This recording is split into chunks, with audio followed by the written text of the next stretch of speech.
Hi, I'm Henry Mateus. Welcome to my YouTube channel. Welcome to my home. This is my basically my living room. I keep a piano in here so that, well, it looks great and I can write songs. Anyway, today's video is how I put together a song, how I write, compose a song, and then how I record a song. It's not a tutorial on recording.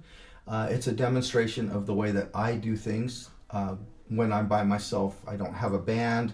I do have a band sometimes, but usually when I record my stuff, I'm usually by myself and I do all the tracking myself. So this is step number one, the song itself, writing the song. Here's my composition book. Today we're going to go over the song that I just released, Baby Let's Drive. So I'll go over the process of how I wrote it and how I recorded it. So on that particular song, I get the opening lines and I start writing the chords. To write a good song, you usually just need the first verse and a chorus, and then you can finish it later. You're gonna need a second verse, another chorus, and then maybe a guitar solo or an instrumental part, sax solo, or it doesn't always have to have a solo, just some kind of middle 12. The Beatles used to call a middle 8 or a middle 12. And then you do another chorus and you're usually out. That's the typical song. I try not to make all my songs typical, but in this case, so it started off with the lyrics. Maybe we can take a drive tonight. And I had the melody in my head, but I don't know the chords yet until I sit at a piano or a guitar, and I figured out that it was in the key of C. So we start there. Maybe we can take a drive tonight, and I'll go over that. Anyway, these were the chords. It starts on a C major. It goes to a G major, and then an A minor, and I'm going to do an F major 7. So we got, maybe we can take a drive tonight, I really love to hold you tight, everything is going to be alright, like it used to be. Okay, and then I build the song that way. So let's say I compose a song. In this particular case, I worked hard. I changed lyrics here and there. So this is where I compose a lot of my music, but I do also a lot of my songs on guitar. Piano is usually the easiest way. The notes are all right next to each other, so you can do the inversions, and it makes more sense that way. But I'm not a pianist like Billy Joel or Elton John, so that's the other thing. But it's all right here. If I want to move, they're all right next to each other. So I could have done, maybe we can take a drive tonight. Now it's really does, see, that's an inversion. You really, to do that on the guitar, you really have to search for it. On the piano, it's right there, but I didn't do that. I did this instead. And I could have moved in the bass notes. I do that in the chorus later. Back to the C. So there's movement there. That's what's great about the piano. You don't have to think about it. You can just try it. It's right there, easy to do. But I try not to make my songs too busy, especially in the very beginning. They get more complex later on with the arrangement and adding more instruments. That's enough in this room, so I'll show you actually how I exactly came up with that song in the next scene. Okay, so now we're in my bedroom. This is where I actually started composing Baby Let's Drive. I got really lucky, and it was the soundtrack of a dream I was having. I wasn't driving in the car. What you see in the video is not what was happening in my dream. I was at a party with some friends. We were hanging out, and that song was playing on the sound system, and it was the soundtrack of my dream. And so I kept asking my friends, whose song is this? Whose song is this? I'd never heard this song. Who wrote this song? Who's singing the song? It wasn't me singing the song, so I don't know. It was a dream. It was really bizarre. So then I woke up with the song in my head, and I was asking myself, this is not my song. Whose song is this? Like, where's this coming from? So I sat down, and I keep my guitar right next to the bed. Of course, one of my guitars. I have several, you know, my guitar collection videos. So I immediately woke up, grabbed the guitar, and I keep a composition book right here handy for when things like this happen. Sometimes I just get good ideas for a guitar riff or something when I wake up. But in this particular case, I had a song. And not the whole song, just part of it, but I wanted to write it down before I forgot it. So I had that riff.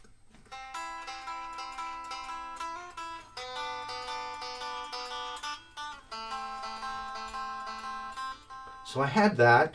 Of course, I had to find it on the guitar. And I realized it's the key of C. So I wrote the chords down. And I had the opening line, maybe we can take a drive tonight. Da-da-da-da-da-da-da. So we're going to go to my recording studio now, and I'm going to show you how I put songs together. Okay, so hey, now we are in my recording studio, and I'm going to go over the process of how I actually record a song. Alright, so I always start with a click track. I got to figure out the tempo of the song. So what's the tempo going to be of the song? I don't know. And in this case, it was kind of a slower song. So once I figure out the, and I've got a piano right here, and so you know, again, we're working with Baby Let's Drive. Maybe we can take a drive tonight. So I really got to figure out what my tempo is going to be. So right here, I have a metronome. That's a little too fast, so I have to slow it down, and that's not a problem. Slow the tempo down. Maybe we can take a drive tonight. Baby, I would love to. So once I get the right tempo, I'll play along with my guitar, and then I record the click track onto my recorder, and I'll show you that now. So here's the click track. We're just going to hear the click track. And this is really important because I'm tracking drums, I'm tracking bass, guitar, so it all has to be on time. Back in the day, in the analog days, sometimes you just wanted a good drum track first, which was great. Then you could play along with the drums. But then that means the drums had to be done first. So this is not the best way to record. This is how I do it because I'm by myself. The best way to record is like Toto or the Beatles did, is they're in a billion-dollar studio with all state-of-the-art equipment. The whole band is there. They've got great players. They got the songs done. They've practiced the songs. They could go up on stage and play the song perfectly, basically. So now they're in the studio recording it. So you got a engineer, a producer, and a great band. That's the best way to record a song. I don't have that luxury, so I'm doing most of this by myself. So again, I have to have my click track because I don't want to do the drums first. Back in the day, we used to have to do that, and then so you have to play the song in your head the whole time while you're doing the drum part, and it becomes a kind of a difficult thing. I've done it, but it's certainly not the great way that I want to do it. So the best way now for me is to do a click track first, and that's kind of how everybody does things now. Even when they have a full band, they still want a click track so that it's solid and it's the same tempo all the way through. If you listen to some old songs, I'll give you an example, not to rag on anybody, but if you listen to Honky Tonk Woman by the Rolling Stones, the beginning of the song starts at a certain tempo with the cowbell. By the time we get to the middle of the song, it's faster, and by the time you get to the end of the song, it's even faster. They didn't use click tracks back then, so they're accelerating the song, the tempo of the song, and that's one thing that Ringo Starr from the Beatles was really good at. He was really good at locking in a tempo in his head without a click track. That was probably one of his best assets, among others too. He was a great drummer. You know, people always want to say, well, he was no Neil Peart. Well, he didn't have to be. Ringo played the song, and he had great tempo. He wasn't just playing the drums. He was playing the song. He was doing what John, Paul, and George asked him to do, and he always did a great job. Okay, so enough about that. I'll show you the click track now, and here we go.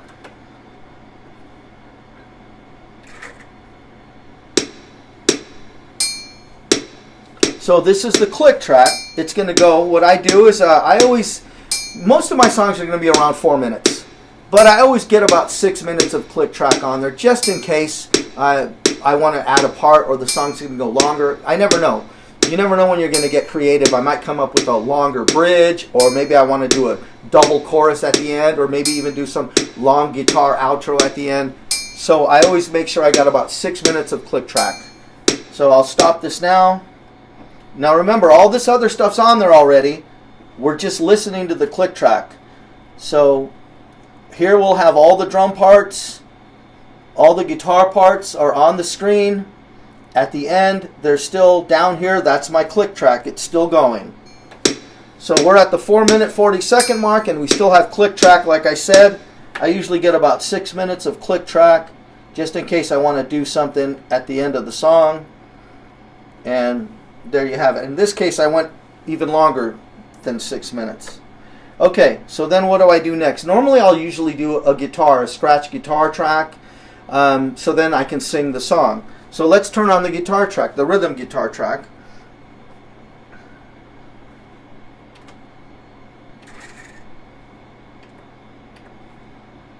Which I'm thinking it's track 10. Sometimes I put it on track 11. Let's find it.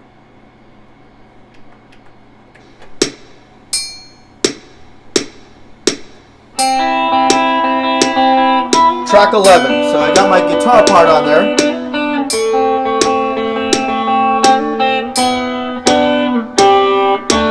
There's no vocal yet.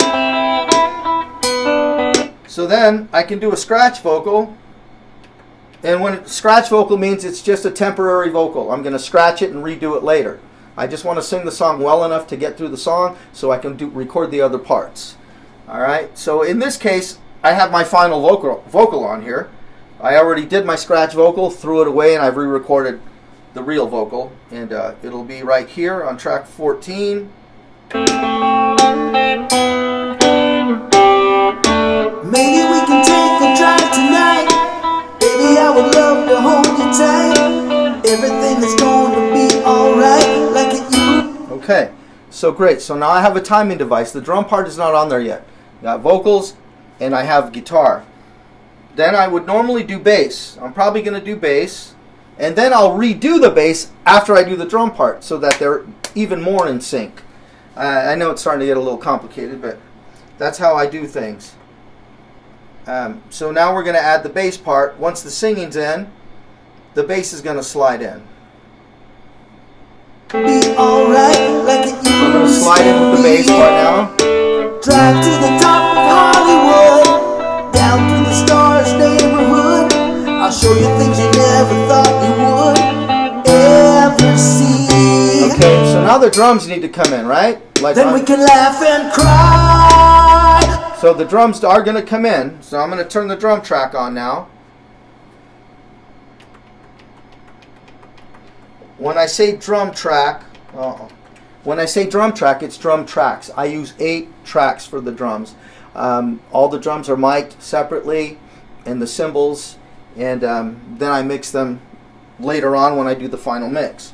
Okay, so now we're into the song with bass, rhythm guitar, and drums are coming in. Alright, like it used to be. Drive to the top of Hollywood, down through the stars neighborhood. I'll show you things you never thought you would. So listen to the click track. Then we can laugh and cry about the years gone by. Okay, so now I record the drum part all the way through. Now I no longer need the click track. So I shut it off.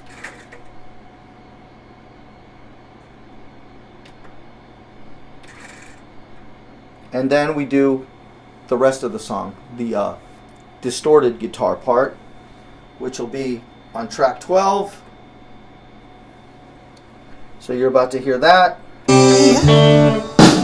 Here it comes. Then we can laugh and cry about the years gone by, and then I'll taste your lips. Where are all the other singers? Okay, so now we got to do backup singing, right? So I don't have a choir of backup singers. It would be nice. So I do all the backup singing myself. Now this isn't in every song. This is in most of my songs. Sometimes I do have people come in here and help me with a song. I love that. That's always great. It's always a more fun experience when you work with other people. It's really a lonely job doing all this by yourself, because I know what I want it to sound like in here, but it takes time to get to that point.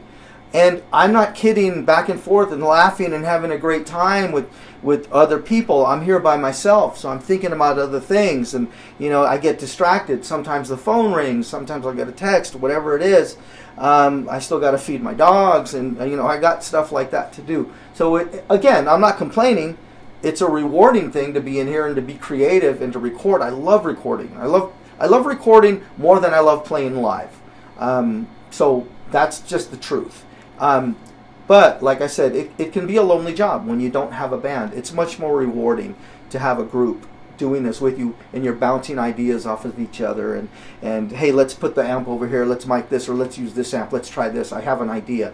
And when I'm by myself, I don't get to do all that. I kind of going for what I hear in here, and I'm trying to reproduce what I hear in my head. So now I got to sing the backup vocals. All right, so how am I going to do that? Well, I can only do one vocal at a time. The lead vocal's already on there, so now I'll turn on one of the harmony parts.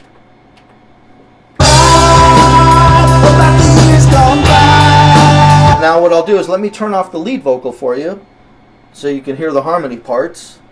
So I'm shutting off the lead vocal. Here's the first harmony.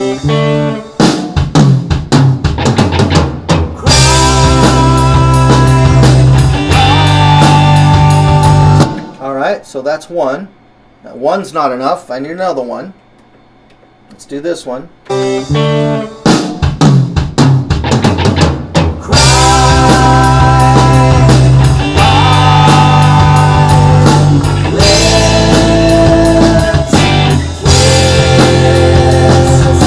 Sounding better. There's two singers there. Still not complete. We need a high part. High parts are like the money. I mean, they're really ear friendly. It's like ear candy. People love high notes. That's why people like Michael Jackson and Axl Rose sell a lot of records. They're up there. They're singing high, and it just attracts people. It's very ear friendly. It grabs your attention. So I need a high harmony part here. And so track 16, I've got my high harmony. So now we're going to hear all three backup vocals without the lead vocal.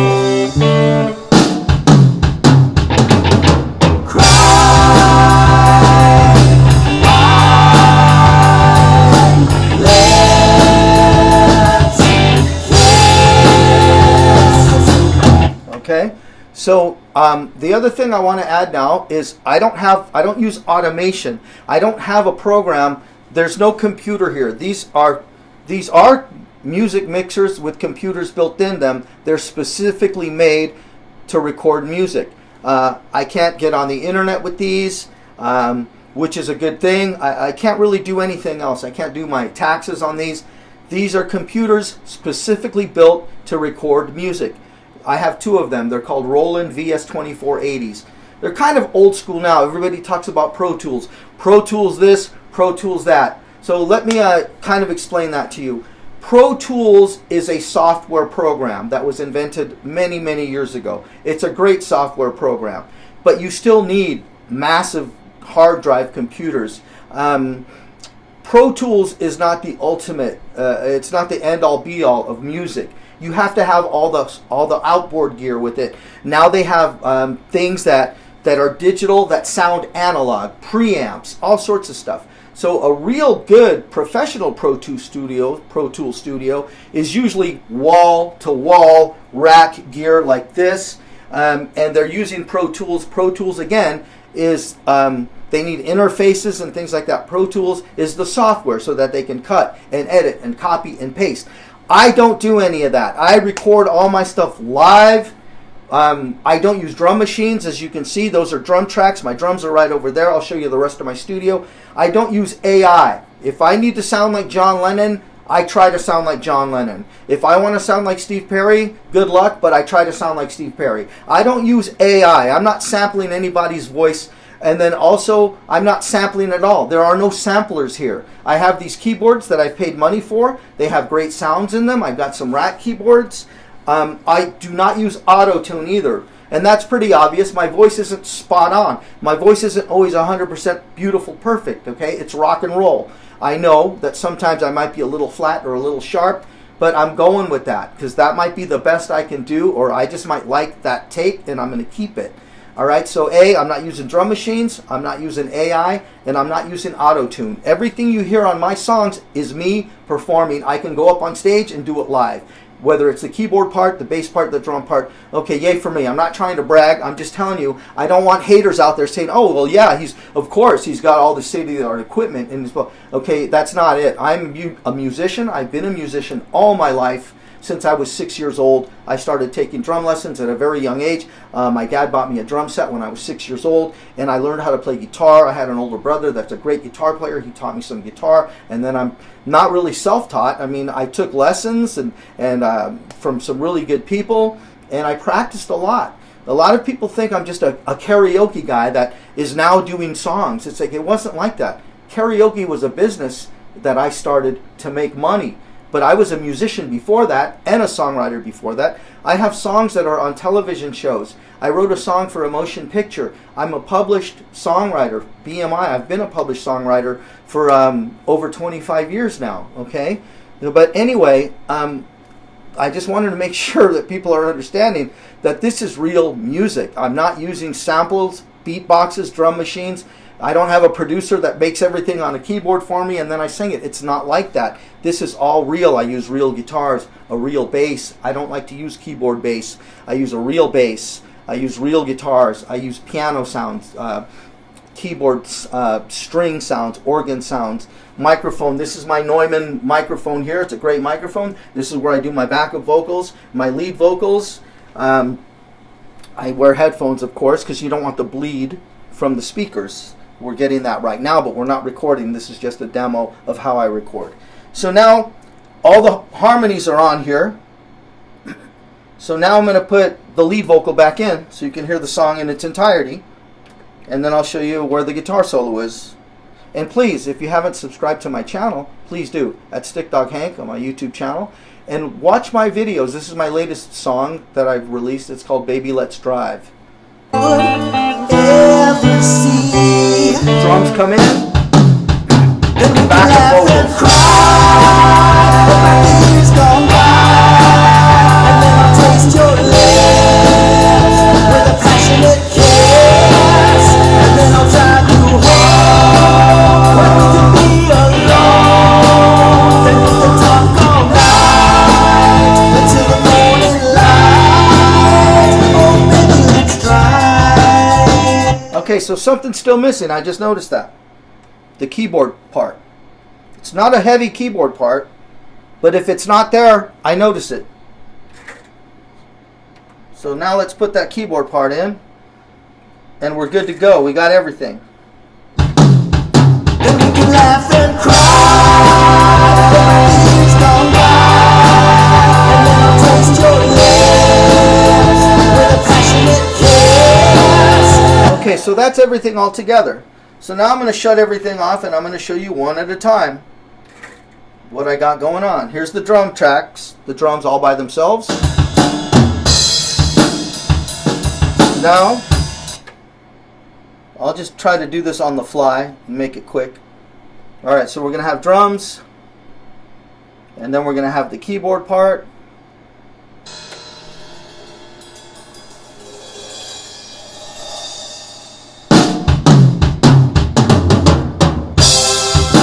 Keyboard with the drums.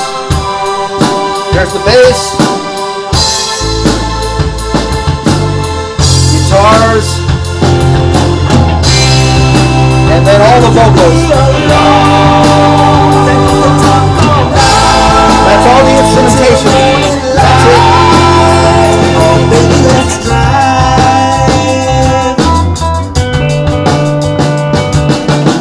Okay, so one last thing, guitar solo. I usually do the guitar solo last because I want it to be a little bit, I want to take a little bit from the lead vocal and kind of not copy the lead vocal, but make sure they match. I don't want to do a big shreddy thing that sounds like the Dixie Dregs playing on a pop song that's not very complex.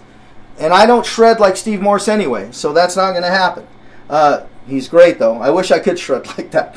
But anyway, so now I'm going to play the guitar solo, and I tried a few different things, and it starts with a melody. In this case, it blends with the vocal. There's a notes. The notes go, I think, from A to G is what I'm singing, baby. When I say baby, hey, whatever it is, it's pretty high. And then I wanted to make sure that the guitar is copying the vocal, and then I go into the solo. So let me find that for you. It's here, track 10. It's coming out of the bridge. Times we shared together, memories will last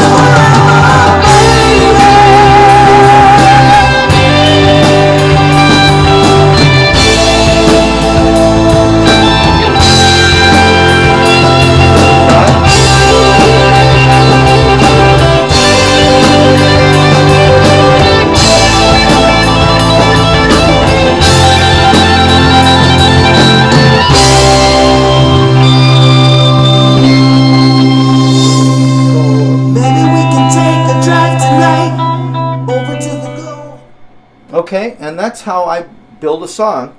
So now that once everything's recorded, I have to mix the song down. So I don't need the click track anymore. You guys don't hear the click track. I only hear the click track when I'm recording. So now we have the song. Starts around the 15-second mark. Okay, so now it's time to mix the song down. Like I said, I know it's going to start right around the 15-second mark. I don't need the click track. And I usually sit right here. This is my mixing chair. And I sit down and I mix the song. Now in this case, I already have it mixed. You guys have seen the video already. That's my mix, but I'm just giving you a demonstration. So here we go.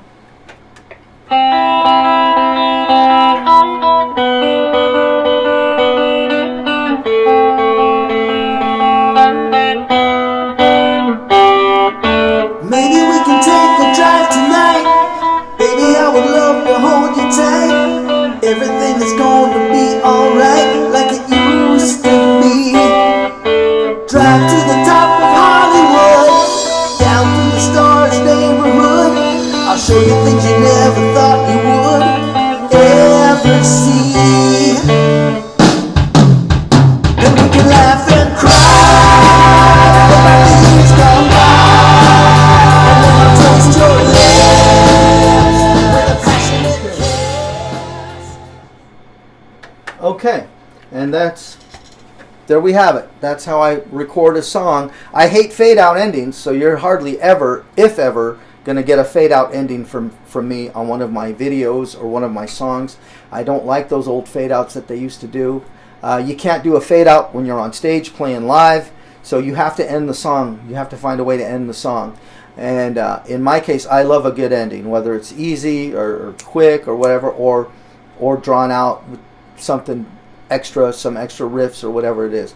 But I definitely like to end the song, whether it's a recording or whether it's live on stage. I don't like fade outs. Okay, so now I'm going to kind of show you around and show you the rest of my studio. Thank you. Baby, let's drive.